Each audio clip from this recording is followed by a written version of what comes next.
আল্লাহ যেন সেই দিন দেয় যে ইউনূসের হাতে হাত করা পরিয়ে কোমরে দড়ি বেঁধে এবং তাকেও যেন আমি কারাগারে রাখতে পারি যায় ভারতের মঙ্গল ডিঙ্গি। হ্যালো এভরিওয়ান, কি অবস্থা সবার? দেশে কি চলতেছে? 13 তারিখে পুরো বাংলাদেশকে লকডাউন আর ঢাকাকে ব্লক করে দেওয়ার আওয়ামী লীগের কর্মসূচি চলতেছে। এরপর থেকে জায়গায় জায়গায় ব্যাটিং বোলিং এর প্রিপারেশন চলতেছে। চলেন আজকে আমরা কিছু প্রিপারেশন দেখি, আর 13 তারিখে হচ্ছে ফাইনাল ম্যাচ। চলেন শুরু করি। অনুরোধ আপনাদের প্রতি যে আপনারা কেউ, এরা গাইড ধরে চেষ্টা করছে, তবে আপনারা কেউ কাজে যাবেন না। না, আপনারা কেউ কাজে যাবেন না। মহান মুক্তিযোদ্ধার ঘোষণা দিচ্ছেন আমাদের দাদা, সবাইরে বসায় বসাই হবে আমাদের হাসু আপা। ছাত্রছাত্রীরা স্কুল কলেজে ক্লাসে যাবেন না। ঢাকা অবরোধকে আপনাদের সফল করতে হবে। ঢাকা অবরোধকে আপনাদের সফল করতেই হবে।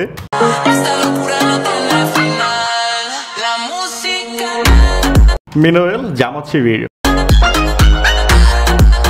বিএনপি ও ছাত্রদল, এনসিপি ও ছাত্রগণ, দেখছেন খেলা পুরো জমে ঘি হয়ে গেছে।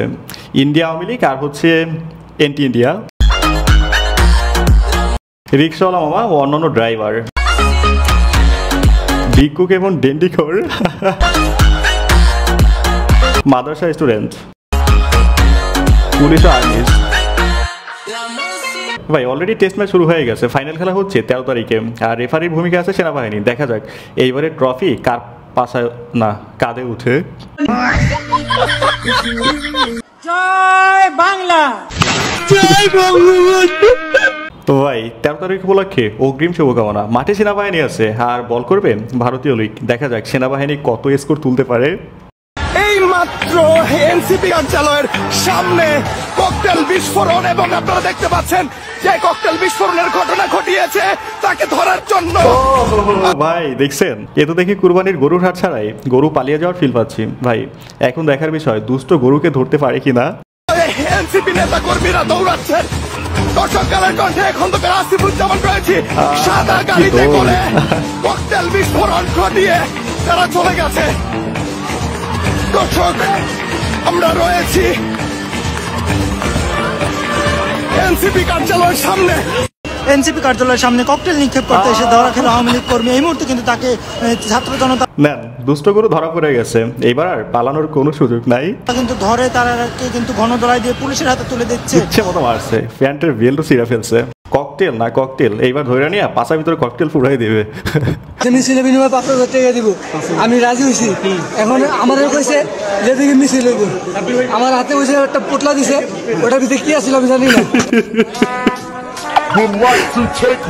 5,000 টাকার থাপ্পুর, ইতরের বাচ্চা দেখছেন 5,000 টাকার জন্য মানুষ মারার কাজে লাগিয়ে পড়ছে। এখন এরা এমন ভাবে আপ্যায়ন করা উচিত যেন বাসর রাতের আপ্যায়নও ফেল মারে।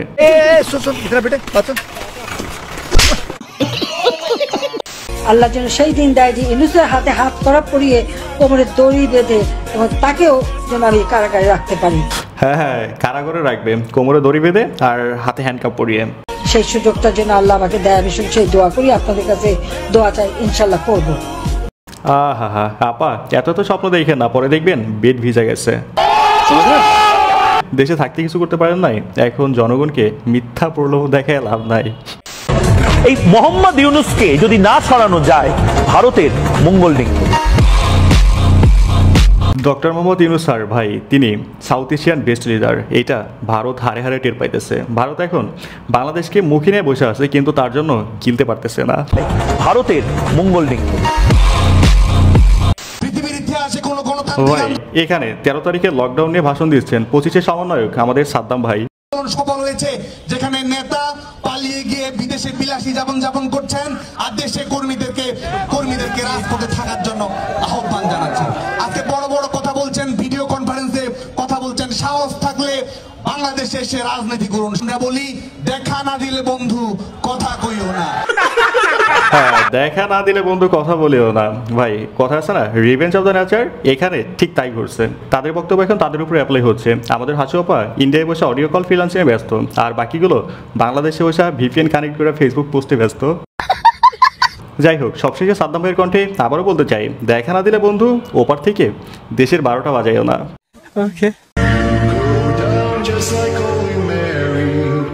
13ই নভেম্বর আওয়ামী লীগের ঢাকা লকডাউন কর্মসূচি প্রতিরোধ করতে মাঠে থাকবে ছাত্রদল ও শিবির।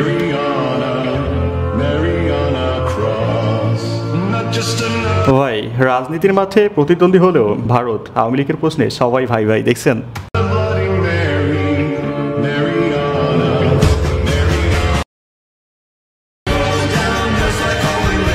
আচ্ছা, এখানে একটু থামিয়ে নেই, ভিডিওটা সুন্দর বাট ব্যাকগ্রাউন্ড মিউজিক হচ্ছে কপিরাইট। এইগুলো সুন্দর।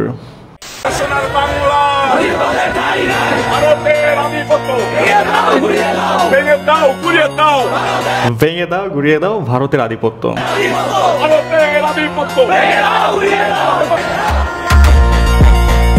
এই তো বিএনপির পক্ষ থেকেও 13 তারিখের আগে ফাইনাল ম্যাচের আগে টেস্ট ম্যাচ শুরু হয়ে গেছে, এখন শুধু অপেক্ষা 13 তারিখের। ভাই এখানে 13 তারিখে কুত্তা ধরা হচ্ছে, দল যার যার কিন্তু মাগার কুত্তা ধরার দায়িত্ব সবার।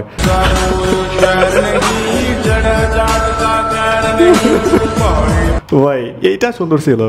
গুলি করলে মাথায় করিস, বুকে করিস না, বুকে আমার শেখ মুজিব ঘুমায়। এ তো দেখি পুরো 100তে 100। শেখ মুজিবের সাথে কখনো বেইমানি করিস না, আমি আওয়ামী লীগ করি না, আমি বঙ্গবন্ধু করি। জয় বাংলা, জয় বঙ্গবন্ধু। ভাই অবস্থা দেখছেন, এবিসিডি পড়ার বয়সে বঙ্গবন্ধুরে করা শিখে গেছে। বুকে আমার শেখ মুজিব ঘুমায়। আর কি যেন বললো, শেখ মুজিব আমার বুকে ঘুমায়। বেটা ভুলে আবার মুইতে দিস না। আমার বাবা বাংলাদেশ জাতীয়তাবাদী দলের। আচ্ছা, এই হচ্ছে আমাদের মীর মুগ্ধ ভাইকে বেচা খাওয়া তার আপন ছোট ভাই, সরি বড় ভাই, একজন কর্মী। তিনি ছোটবেলা থেকেই আমাদেরকে আপসহীন দেশনেত্রী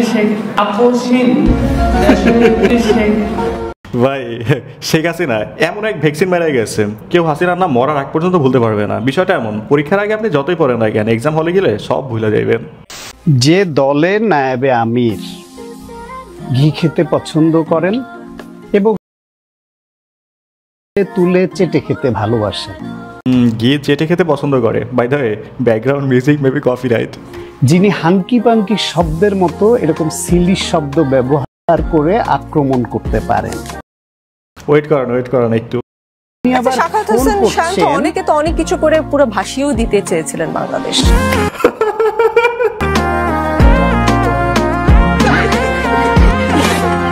তো ভাই এক দলের একজন পুরো দেশ ভাষায় দিতে চাইছে, আর একজন হাঙ্কি পাঙ্কি বললেই দোষ না। অনেকে তো অনেক কিছু করে পুরো ভাসিয়েও দিতে চেয়েছিলেন বাংলাদেশ। দেখেন ভাই, দেখেন এইভাবে মুখের উপর বেইজ্জতি করার জন্য এই উপস্থাপিকার তীব্র নিন্দা জানাই। কি বলেন? সমত হলে কমেন্টে হাত তুলেন। আমার বয়স প্রায় 50 বছর হয়ে গেছে, এখন পর্যন্ত বিয়ে করতে পারি না। চাচার বয়স 50 হয়ে গেছে কিন্তু এখনো বিয়ে করতে পারে নাই। মেয়ের বাবারা এই পুরুষ শিক্ষকদের কাছে মেয়ে বিয়ে দিতে চাচ্ছে না, কারণ এই শিক্ষকদের যে বেতন, এই বেতন দিয়ে মেয়ের বাবারা মনে করে যে এই বেতন দিয়ে তাদের মেয়েদেরকে ভরণ পোষণ ঠিক মতো দিতে পারবে না। তাই আজ আমার বয়স প্রায় 50 বছর হয়ে গেছে, এখন পর্যন্ত বিয়ে করতে পারি নাই। ভাই দোষ দিতেছে টাকা কম তাই বিয়ে হচ্ছে না, কিন্তু মাগার এইটাকেও বলে না নিজের হাঁটুতে জোর নাই। দেখেন, ইনার কথা মতো সরকার বেতন না বাড়ালে বউ আসবে না, কিন্তু ভাই আমার কথা হচ্ছে আপনি যতক্ষণ না হার্বাল কোম্পানির সাথে যোগাযোগ করতেছেন ততক্ষণ আপনার বউ আসবে না, এইটা শিওর থাকেন। দেখেন, আপনার জন্য বেতন না, কলিকাতা হার্বাল এক ফাইলই যথেষ্ট বিয়ে করার জন্য। ইলিশ মাছ খাবো, আমার কাছে অভিনেতা হিসেবে আমি, অভিনেত্রী হিসেবে আমার পুকি, দুইটাই দেখেন। টাকাও নেই। আমি আমার ছেলেকে বললাম বাবা ইলিশ মাছ বাজারে উঠে নাই, পরের দিন আমার ছেলে আবার বললো বাবা ইলিশ মাছ খাবো, একটা পাঙ্কাশ মাছ এনে দিয়েছি আমার ছেলেকে। এটা লজ্জার বিষয়, আমি আমার বাচ্চা তখন ছোট, একদিন একটা ফার্মের মুরগি কিনেছিলাম বাচ্চাকে খাওয়ানোর জন্য, আজ থেকে 20 বছর আগে। সেই ফার্মের মুরগির গন্ধ নাকে বয়ে আমার আজও বেড়ায়। তাই আমি কি নাক ঠিকভাবে পরিষ্কার করে না নাকি? 20 বছর ফার্মের মুরগির গন্ধ এখনো নাকে বয়ে বেড়াইতেছে। একটা প্রাইমারি স্কুলের টিচার হয়ে একটা দেশি মুরগি কিনে খেতে আমি আজও পারিনি। দেখেন ভাই, এরা যদি সরকারি প্রাইমারি টিচার হয়ে একটা মুরগি আর ইলিশ মাছ না খেতে পারে, তাহলে দেশের সাধারণ জনগণ, দিনমজুরা জনগণ, তারা ভাই জন্মের পর থেকে এখনো না খেয়ে আসছে। শালার 20 বছর হয় মুরগি খায় না, কিন্তু 17 বছর পরে আন্দোলনের কথা মনে পড়ছে। আওয়ামী লীগ করে জীবন শেষ করে দিয়েছে। এখন আওয়ামী লীগ এই বাংলাদেশের আর কেউ নেই, আর একটা এমপি নেই, আর একটা মন্ত্রী নেই, আর একটা চেয়ারম্যান নেই, আর একটা মেম্বার নেই, আর একটা উপজেলা চেয়ারম্যান, আর একটা যে মনে করেন যে সিটি কর্পোরেশনের যে মেয়র তাও নেই। তাই আমরা সারা জীবন ওই হাসিনার কুলে ধরে থাকবো না, বিএনপির যোগ দিব। দেখছেন, চাচার সময় থাকতে সুর পাল্টে নিয়েছে। ভাই দল করে মারি খাওয়ার চেয়ে বিরিয়ানি খাওয়া অনেক ভালো। এরাই হচ্ছে তারা যারা গিরগিটির মতো একটু পর পর রং বদলায়। গিরগিটি যেমন রং বদলায়, এরা একটু পর পর আব্বা বদলায়। আচ্ছা, এখনো যারা আমি ভাই ব্রাদার ভিডিওটা কন্টিনিউ করতেছেন, আসেন আপনাদের একটা ক্যালকুলেশন দেখাই, জাস্ট ক্যালকুলেটর নিয়ে বসে পড়ে। এই প্রজেক্টে আপনি আজকে যদি ইনভেস্ট করেন ডেফিনেটলি আপনি কোনো টাকা পাবেন না, কেন? বিকজ এই প্রজেক্টটা 1 বছর পুরানো এন্ড এখানে এটা পুরাই লস প্রজেক্ট। যারা প্রথমে ইনভেস্ট করছে তারা অলরেডি টাকা বানায় ফেললো। আপনার জন্য সবচেয়ে বেটার কোনটা? এরকম একটা স্টেজে। ওয়াই? বিকজ এটা এখনো গ্রোইং স্টেজে। সো আপনি যদি এখন ইনভেস্ট করেন এটাতে, then only you can make the great amount of money. কি বুঝলেন? Investment 0, profit 100%। আজকের ভিডিও শেষ করছি এখানে। যেহেতু ভিডিওটা এই পর্যন্ত দেখছেন, যদি ভালো লেগে থাকে অবশ্যই একটা লাইক করুন, যদি সম্ভব একটা শেয়ার করে দেবেন, চ্যানেল নতুন হলে সাবস্ক্রাইব করুন, আর পেজ হলে ফলো করবেন। সো আল্লাহ হাফিজ।